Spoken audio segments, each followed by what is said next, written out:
All right, first and foremost, we'll make sure we recognize what a great deal it was for our city and our university to be able to recognize Glenn Rogers Sr. by naming a street after him. Obviously, what a tremendous man. His family I have a great relationship with, from his some of his sons and his granddaughter who actually works in our football program. So it's an honor to just be any type of relationship with a wonderful family like that, and obviously a trailblazer like that. So what a unique thing for us to start off this homecoming weekend. Obviously, having a legend like Kippy Brown come and talk to our team was phenomenal. As we know, the first black quarterback in program history, and a guy that I've known throughout my coaching career, who I've admired, not only as a coach, but as a person and everything he meant to this program. So those things are just, that's why I love being the football coach here, because of the history and the wonderful people that we've had to come through here. Found a way to win a football game. When it's all said and done. Lots and lots and lots to be corrected. We could spend through the night here talking about things we got to get fixed and to improve upon. When it's all said and done, found a way to win. Going 1-0, and that's all that matters. In college, it's really, really hard to win football games. Our guys, I'm proud of their perseverance. I'm proud of their belief. And you know what? Like I do after every game, I ask them who's got room for improvement. It starts with me, and everybody in the locker room raise their hands. And so that's what you want, young men, and I'm excited to enjoy this one. Take a deep breath. I don't think my heart has slowed down yet. My legs are still a little weak. Enjoy this one for about 6 more hours, go to sleep and wake up and prepare for a great UTSA team. So look, 7-1, but as we look at it every week, it's its own season. 1-0, found a way, and keep pushing forward. Frank, I know you don't like to compare seasons, but when Charlotte scores and you guys haven't been into enough to take the lead, how much of last year against North Texas in those situations prepared this offense for a moment like that? Yeah, absolutely. I think, having veteran players in those situations, those times is huge, right? And the reality of it is I said, okay, hey, this is just another 2-minute situation on a Wednesday, right? Was a minute 22 timeouts, down 4, and then go and we get back, and then it was 40 seconds, 1 timeout, need a touchdown to win. So guys, this is a Wednesday practice. That's all it is. We're just a few hours late, and to see our guys smile like, oh, hey, the old man's right. That's good, because we try to practice those things. You can never practice every situation. You can never put yourself in game-like speeds. But we do our darndest, and those guys are calm, cool, collective. Obviously, with Seth, the throw that Seth made, obviously to break the record. Awesome. Couldn't go into Rock Taylor, what he's meant to this program as well. So that's the way you want to see guys execute, and just find ways to churn it out when it's all said and done. Game-winning drive, and that form or fashion, whether it's years past, practice past, it all came to fruition. Joe? On that last play, first of all, just what you see on the touchdown catch, and also for Rock to make that play, like you just mentioned, what he's mentioned in this program, and he's the one who makes that play at the end. So obviously Rock did some good things in the game. They rolled coverage. I know some of you guys are going to ask what's going on. Like they rolled coverage, they pressed them. They had playing some 2 trap over there, doing some different things. And then Rock knows, like he dropped that one ball. Now it was a contested, and he dropped the one in the far right corner of the end zone, and he was so mad. And I told Rock, he came off, and I said, we're about to throw you the ball again. You're going to keep getting the ball. And you could just see he cares so much about it. He's just frustrated. He was angry. But I said, keep it focused. We got a lot of football left to play. And sure enough, who would have thought that he would have caught the game-winning catch and persevered that way. So, look, I don't think about too many plays in my coaching career, but that was a neat deal. Obviously, the corner out by Rock, Seth sat in the pocket, put a perfect touch on it, great catch. And guess what? I was still, in essence, nervous because got a lot more football to play. Obviously, the sack for the safety, and then, by the way, they get the onside kick again. I was almost like, did we decline the safety for the first time and make him play it again?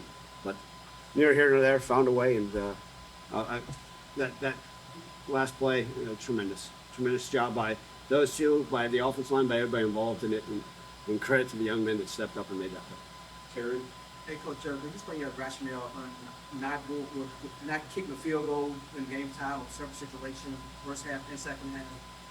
Yeah, great question. So we've talked about analytics in here before. To an extent, I still use them. Our field goal kicking game clearly isn't where we want it to be or need it to be.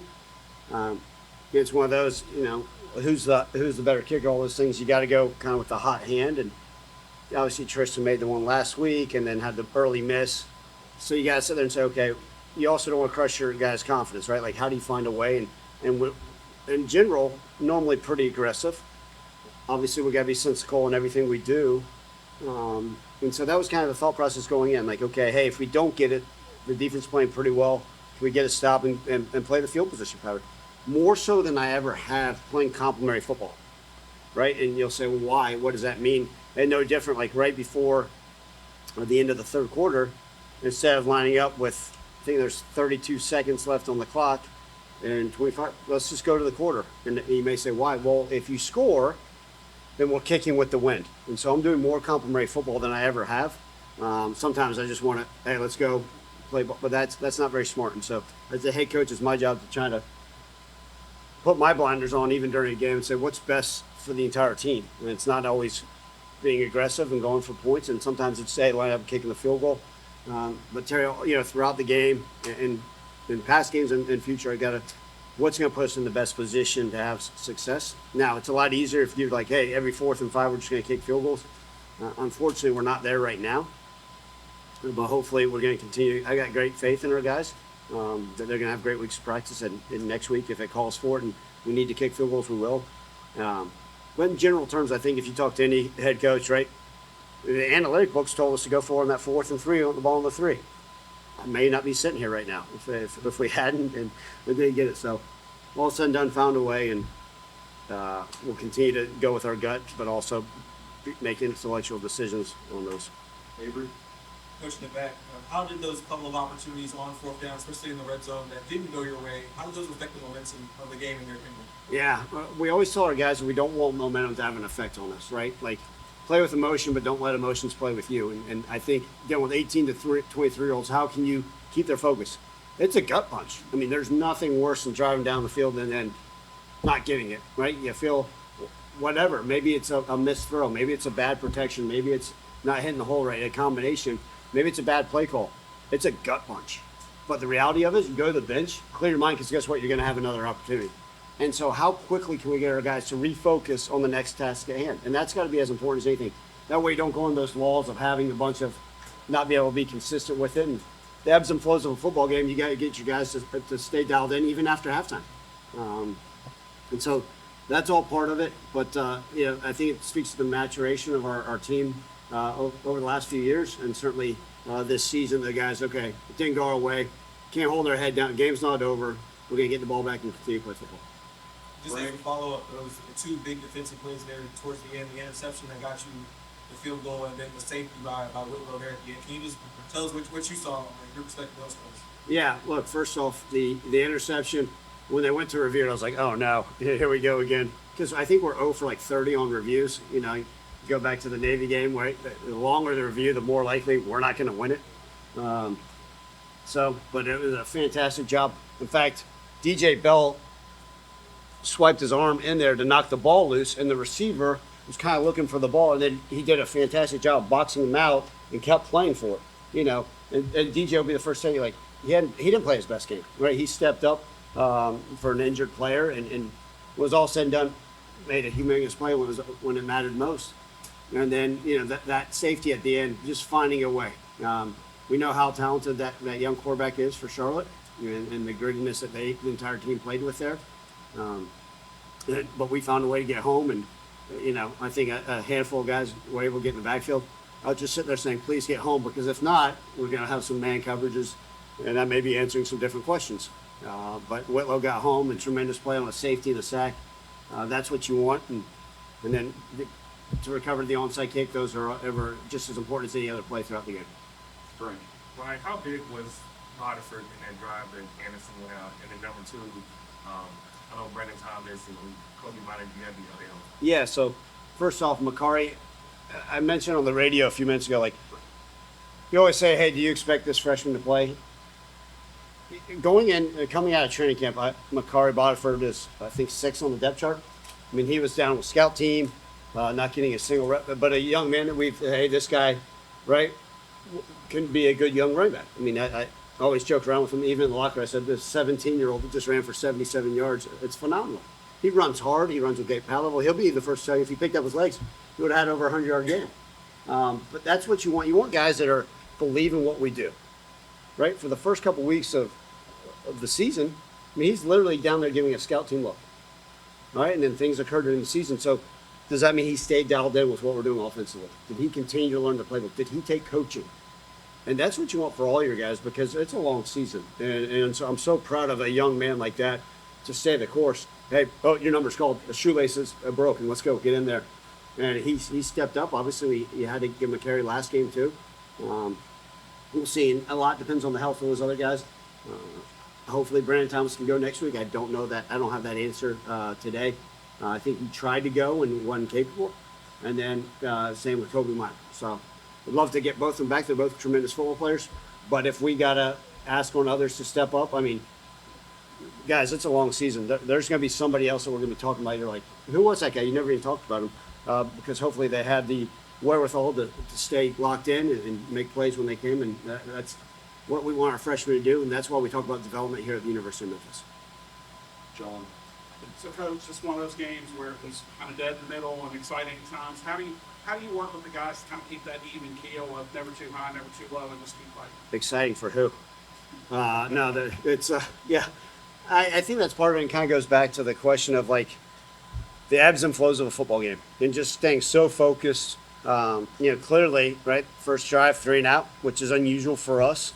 And then defensively, they marched it down the field and scored. So, it's easy to sit there and say, man, what's going on? Did we not wake up for this game? Or what are we doing? And I put that on me, and I got to find ways to continue to answer that. We are a morning practice team, so no excuses there. But it's throughout the whole deal. Like, at halftime, guys, it's a whole new ballgame, right? And we got to go out there and find ways to execute. And I think if you look at our sideline, and that's the one thing I can always hang my hat on, is the guys sit there and believe. There's not a whole moping around down the dumps. The guys have big eyes. They're dialed into what we need to accomplish. And to me, that's as important as everything, is the guys believe, regardless of what happened, and they're willing to continue to fight. And so, again, I think that goes back to the maturity and the guys' willingness to keep working. Darian. Coach, I want to take you to the around the 2-minute mark in the fourth quarter. Got it? You guys got a big interception. You won the 6, but end up getting 3. Charlotte gets the ball, 2 plays, touchdown.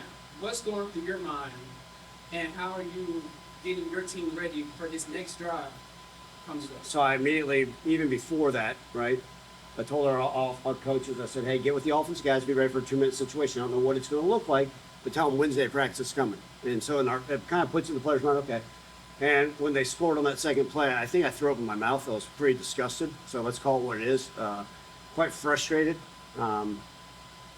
We also had we had a guy get injured. We had somebody go in, but at the end of the day, we didn't do what we needed to. But there's no panic, right? There's no panic. At that point, immediately, we said, okay, offense, here's the situation, okay? 1:42 timeouts. Let's go play ball. And they're all sitting there saying, all right, let's go. We're down 4, whatever it takes. And to be able to have that mindset and that approach with those guys is great.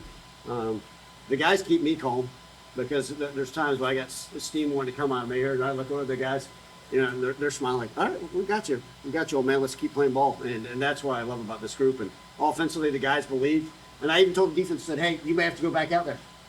Even after the safety, I'm sitting there saying, okay, hey, be prepared. They're going to get the onside. I didn't say that out loud. They're going to get the onside kick, but you got to be ready. They got 80 yards, 1 timeout,